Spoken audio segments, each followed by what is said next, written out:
This documentary on ESPN, it's a 5-part, 7-hour thing. You and I are both getting into it. There's the FX show.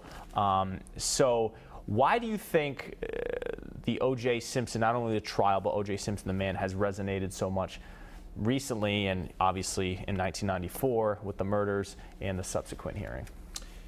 You know, when this happened, I remember asking my mom, like, why? I asked her that question. I said, why is this such a big deal?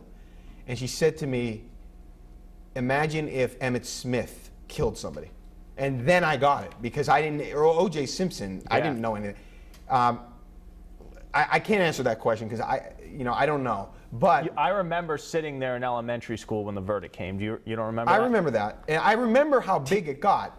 But what I didn't realize, and I'm beginning to realize, and to be honest, I haven't gotten through the full documentary. I don't think the full thing is aired. But I didn't realize how big of a figure he was, a star, athlete, he was a broadcaster. Star. That's right. He was famous. He was just famous for being an athlete. He was in all these car commercials, and I think it was the first reality show. I mean, if you've seen part of it where the NBA Finals was running on NBC and Bob Costas goes split screen to the Bronco chase. Everyone was just captivated by this. And then the trial, so many twists and turns on TV, that became a reality show.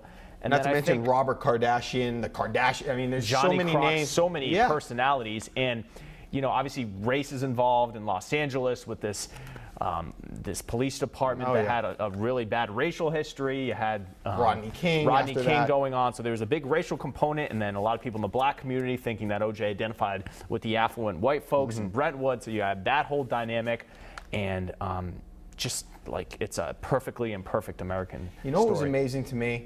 And I thought of this and again, I didn't realize how good of a college football player he was, how good of an NFL football. I knew he was good. I didn't realize 2,000 yards rushing. I didn't realize he was that. He was on the level of a LeBron James, of Peyton Manning. He was on that level. He was the star in this country. And I was thinking, while I was watching the beginning of this documentary, it reminded me a lot of Bruce Jenner and how this unbelievable athlete wasn't the person that everybody thought he was. You know, OJ Simpson, they build it up. He was a monster. But we build it up. Like, they build up the beginning part of this documentary. He's a nice guy. He's a humble guy, very well spoken at the beginning.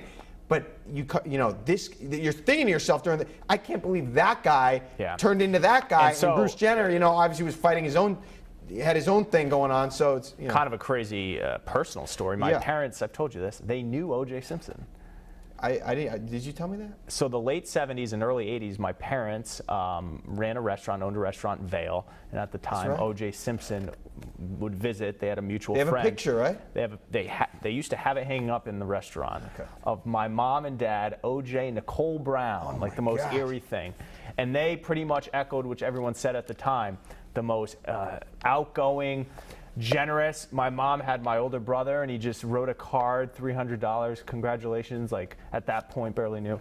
And then with this he was just by all accounts psychotic, with Nicole, and so and again, just a tragic story. I haven't gotten through the documentary, so I haven't seen everything. From what I hear, the bag opens and it's just and then he gets off on the murder charge, but gets pinched for trying to steal back his memorabilia. Oh, jeez.